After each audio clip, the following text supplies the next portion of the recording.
Maganda at pogi. O, diba? O, dito tayo. Dito tayo.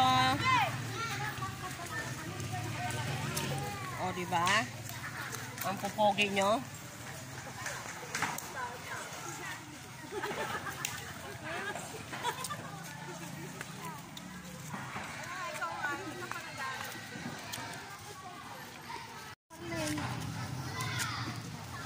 Hi, Ma'am President. Anong masasabi mo na naging president ka? Ay, masayang-masaya ako. Sayang di ako nakita dito. Masayang-masaya ako kasi first time kong naging president. Hanggang vice lang ako eh. Tapos, secretary palagi. Pero ngayon, talaga naman, naging president. Kasi walang lumaban. O sir, good morning naman. Kumusta naman? Kumusta sir?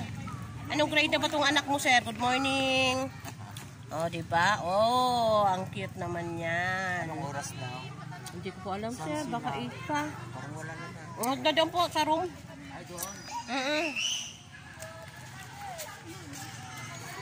O, be. Ganda mo be ah.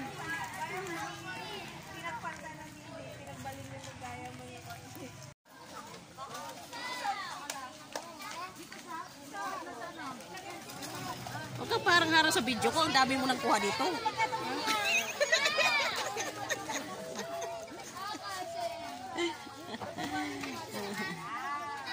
Ang tadabol ko na. Tagapamamahala ng paaralan, katiwalang guro at dakilang guro sa lahat ng panahon. Ang lahat ng papuri ay alay namin sa iyo, Panginoon. Taos-puso po kami nagpapakumbaba sa lahat ng aming mga nagawang pagkukulang sa isip, sa salita, sa gawa, at sa aming kapabayaan.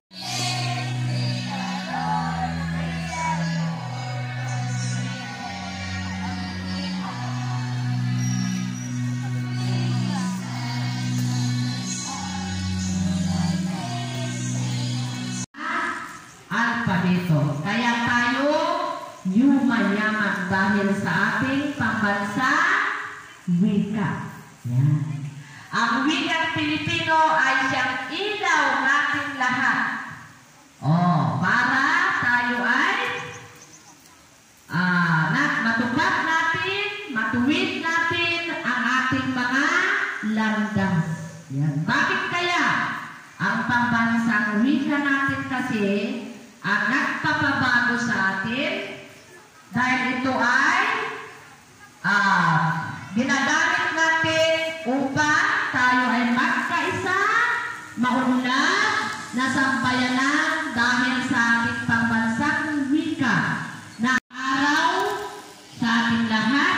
Salamat sa mga magulang na nag-effort, English na naman, di ba? Nadagdagan naman sa araw na ito. Again, sa PTA President natin, sa mga